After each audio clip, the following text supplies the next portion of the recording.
दादांची राष्ट्रवादी आणि साहेबांची राष्ट्रवादी यावेळेस पुण्यामध्ये एकत्र लढतीये। त्यांचा फॉर्म्युला काय आहे ते सुद्धा मी तुम्हाला सांगते। पुण्यामध्ये दोन्ही राष्ट्रवादी एकत्र लढतायत। दोन्ही राष्ट्रवादी आपापल्या चिन्हावरती लढणार आहेत। मात्र ज्या ठिकाणी ज्या पक्षाचे उमेदवार जास्त आहे ते चिन्ह तिथे असेल। उदाहरणार्थ एका प्रभागामध्ये राष्ट्रवादीचे 4 उमेदवार लढवत आहेत। त्यातले 3 उमेदवार जर पवारांच्या राष्ट्रवादीचे असतील आणि एक अजित पवारांच्या राष्ट्रवादीचा असेल तर त्या ठिकाणी जास्तीचा फॉर्म्युला लागून तुतारी हे चिन्ह लागेल।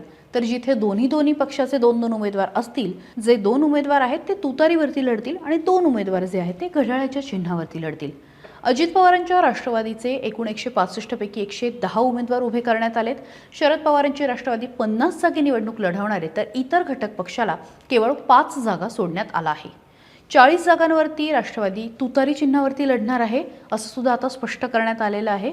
खरं तर कालपासून भाजप, मनसे, काँग्रेस, शिवसेना, ठाकरे पक्ष, एकनाथ शिंदेंची शिवसेना आणि राष्ट्रवादी काँग्रेस शरदचंद्र पवार पक्षातून जवळपास 11 जणांनी अजित पवारांच्या राष्ट्रवादीमध्ये प्रवेश केलेला आहे।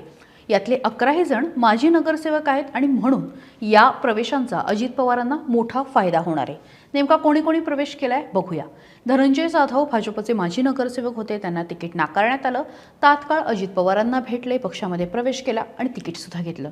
जयराज लांडगे हे सुद्धा मनसेचे नेते होते, त्यांनी सुद्धा अजित पवारांच्या राष्ट्रवादीमध्ये प्रवेश केलाय। दत्ता बहिरट काँग्रेसमधले माजी नगरसेवक आहेत, अगदी काही हजारांच्या मताने शिवाजीनगर विधानसभेमध्ये पराभव झालेला होता। काँग्रेसचे ज्येष्ठ नेते मानले जातात, त्यांनी सुद्धा अजित पवारांच्या पक्षामध्ये प्रवेश केला। शंकर पवार भाजपमधले महत्त्वाचे नेते आहेत, पीएमपीएमएलचे संचालक राहिलेले आहेत, अजित पवारांच्या राष्ट्रवादीमध्ये गेलेले आहेत। मुकारे अलगुडे हे खरं तर भाजपमध्ये होते, त्यापूर्वी ते काँग्रेसमध्ये होते। माजी उपमहापौर सुद्धा पुण्याचे राहिलेले आहेत, ते सुद्धा अजित पवारांच्या पक्षामध्ये गेलेले आहेत। नीता आनंद मंजाळकर या शिवसेनेच्या माजी नगरसेविका होत्या, ठाकरेंच्या पक्षामध्ये होत्या, त्यांनी सुद्धा प्रवेश केला।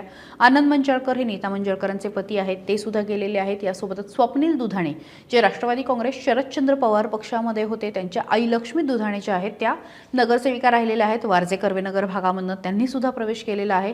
मधुकर मुसळे हे भाजपचे माजी नगरसेविका आहेत। अर्चना मुसळे ज्यांना तिकीट नाकारण्यात आलेले आहे, त्यांचे पती आहेत ॲडव्होकेट मधुकर मुसळे, हे सुद्धा आता अजित पवारांच्या पक्षामध्ये गेलेले आहेत। प्रकाश ढोरे मनसेचे माजी नगरसेवक आहेत।